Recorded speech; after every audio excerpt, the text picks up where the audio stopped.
Keputusan yang rasional belum tentu keputusan terbaik. Keputusan berdasarkan intuisi bisa saja merupakan keputusan yang terbaik. Halo semuanya, nama saya Michael. Selamat datang di channel saya, Sikutu Buku. Kali ini saya akan bahas buku How We Decide karya Jonah Lehrer.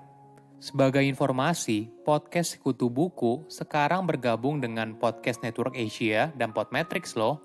Sebelum kita mulai, buat kalian yang mau support channel ini agar terus berkarya, caranya gampang banget. Kalian cukup klik subscribe dan nyalakan loncengnya. Dukungan kalian membantu banget supaya kita bisa rutin posting dan bersama-sama belajar di channel ini. Buku ini membahas bagaimana cara kita mengambil sebuah keputusan. Seringkali kita berpikir kalau proses sebuah pengambilan keputusan itu entah rasional atau emosional.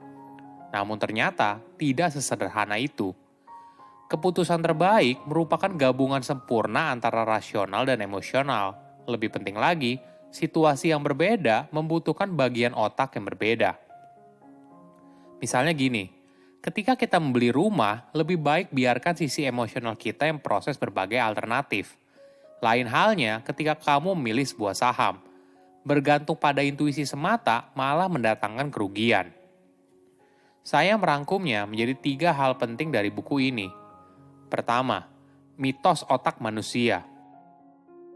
Sejak zaman Yunani kuno, banyak asumsi kalau manusia adalah makhluk yang rasional. Ketika kita membuat sebuah keputusan, kita seharusnya secara sadar menganalisa setiap alternatif dan dengan hati-hati mempertimbangkan pro dan kontra. Dengan kata lain, kita adalah makhluk yang penuh dengan logika. Namun sayangnya, otak kita tidak bekerja seperti itu. Setiap kali seseorang membuat sebuah keputusan, otaknya lalu dibanjiri oleh berbagai perasaan. Bahkan, ketika seseorang mencoba untuk bersikap masuk akal dan terkendali, impuls emosional ini diam-diam pengaruhi penilaian. Ada perumpamaan yang menarik. Otak kita ibaratnya berisi 2 anak kecil yang berebut untuk duduk di dekat jendela saat perjalanan jauh. 2 anak itu adalah sisi otak kita yang rasional dan emosional. Seringkali kita selalu memberikan sisi rasional untuk duduk di dekat jendela, agar kita dianggap sebagai orang yang rasional. Namun, apakah kamu pernah merasakan ketika ada yang mengganjal sebelum kamu mengambil sebuah keputusan? Walaupun kamu sudah menganalisa setiap alternatif, pro dan kontra, tetap saja intuisi kamu merasa ada yang aneh. Ini adalah cara sisi emosional mempengaruhi penilaianmu. Jika digunakan dengan tepat, keputusan yang diambil berdasarkan intuisi justru merupakan keputusan yang paling ideal. Ada contoh yang menarik. Tom Brady merupakan pemain sepak bola Amerika profesional yang berada di bagian garis pertahanan. Seperti pemain lainnya, Tom membuat ratusan keputusan penting selama pertandingan. Namun, keputusan itu sangat sedikit jika dikategorikan sebagai keputusan yang rasional. Maksudnya seperti ini. Jika Tom hanya menggunakan logika saja, maka dia tidak akan mungkin melempar bola kemanapun, karena ada resiko untuk direbut oleh tim lawan. Namun, dengan mengandalkan kemampuan intuisi yang telah dilatih selama ribuan jam, Tom mampu mengambil keputusan dengan cepat dan efisien. Hal yang sama juga terjadi bagi pilot ataupun pemadam kebakaran. Mereka terlatih untuk mengambil keputusan dalam hitungan detik atau bahkan sepersekian detik. Ini berasal dari intuisi yang telah diasah dalam waktu yang lama. Sebagai gambaran, proses berpikir membutuhkan perasaan, karena perasaanlah yang memungkinkan kita memahami semua informasi yang tidak dapat kita pahami secara langsung. Otak kita yang berhubungan dengan intuisi dan emosional telah dilatih selama puluhan ribu tahun untuk bertahan hidup.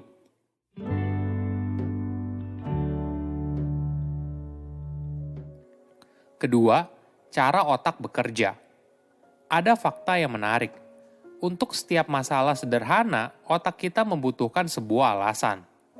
Para ahli berpendapat, manusia secara rata-rata hanya bisa memproses antara 5 hingga 9 bagian informasi berbeda dalam waktu yang sama. Dengan latihan dan pengalaman, tentu saja jumlah ini sedikit bertambah. Namun, jika jumlah informasi berbeda begitu banyak, sisi rasional otak kita jadi kewalahan, sehingga sisi emosional otak kita yang langsung mengambil alih. Jadi, jika kamu ingin menggunakan sisi rasional, penting untuk mempersempit jumlah informasinya. Sebagai contoh, kamu ingin membeli sebuah alat pengupas sayuran di toko peralatan rumah tangga. Tentu saja akan ada banyak pilihan, mulai dari merek, ukuran, warna, hingga kegunaan. Informasi yang begitu banyak membuat kita kesulitan untuk memilih, sehingga pada akhirnya kita hanya memilih produk yang terasa oke. Tapi coba kita lihat lagi keputusan tersebut. Sebuah alat pengupas sayuran biasanya dibeli karena fungsinya saja, dan mungkin tidak kita gunakan sehari-hari. Jika itu faktanya, bagaimana kalau kita membuat sebuah keputusan hanya berdasarkan satu variabel saja, yaitu harga? Di sebuah toko yang bagus, tentunya mereka tidak akan menjual jenis merek alat pengupas sayuran yang sekali pakai rusak. Minimal punya kualitas yang cukup. Nah, kalau sudah begitu, bagaimana kalau kamu membiarkan sisi rasional otak untuk mengambil keputusan dan memilih produk yang paling murah? Namun tentu saja, kita tidak bisa memakai strategi ini untuk setiap keputusan. Cara ini bisa digunakan apabila kamu sudah mempersempit semua informasi dan hanya fokus ke beberapa bagian informasi yang krusial. Namun apabila terlalu banyak informasi yang berbeda, maka kamu perlu mengandalkan sisi emosional dari otak.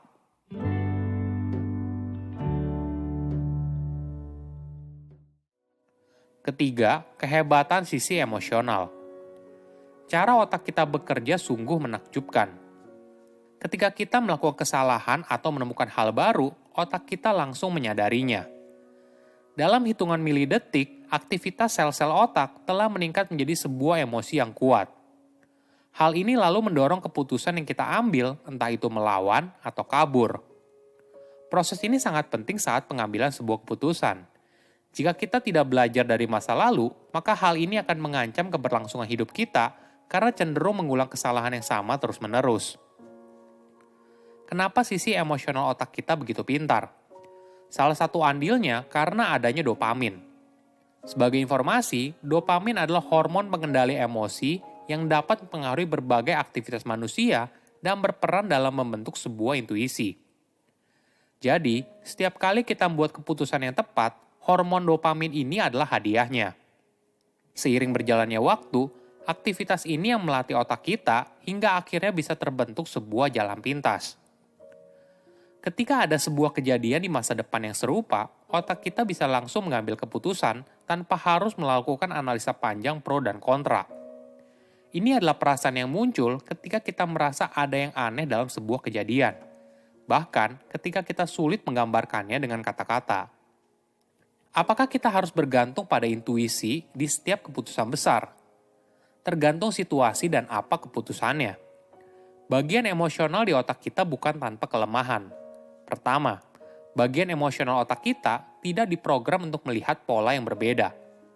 Ingat, agar bagian emosional kita bekerja dengan baik, maka bagian tersebut akan mengulang sebuah pola terus-menerus, hingga nantinya sistem pengambilan keputusan berjalan otomatis. Namun, di sebuah kondisi yang sangat random, hal ini malah jadi bias. Itulah sebabnya, untuk situasi seperti di pasar saham, jika kita hanya berpegang pada bagian emosional otak, kita akan seringkali mengalami kerugian besar. Kedua, otak kita diprogram untuk menghindari kerugian. Otak kita cenderung menghindari kerugian daripada berusaha untuk menang. Tentu saja hal ini bisa dimaklumi. Coba bayangkan, seorang manusia purba melihat ada makanan, namun letak makanan itu ada di sarang singa. Biasanya, manusia purba itu tidak akan mengambil resiko untuk berusaha mengambil makanan tersebut. Inilah cara kerja otak sehingga kita bisa bertahan hidup hingga sekarang. Ketiga, efek dopamin. Hormon dopamin membuat otak kita menyukai hadiah jangka pendek dan mengesampingkan kerugian besar dalam jangka panjang. Inilah yang membuat kita seringkali susah untuk mengubah pola makan menjadi lebih sehat. Karena sebungkus burger lebih menarik saat ini daripada berat badan ideal beberapa bulan kemudian. Manusia punya dua sisi otak, rasional dan emosional. Tidak ada yang lebih hebat, namun menggunakan sisi otak dalam situasi dan kondisi yang tepat akan menghasilkan keputusan terbaik. Silahkan komen di kolom komentar pelajaran apa yang kalian dapat ketika baca buku ini. Selain itu, komen juga mau buku apa lagi yang saya review di video berikutnya. Saya undur diri, jangan lupa subscribe channel YouTube Sikutu Buku. Bye-bye.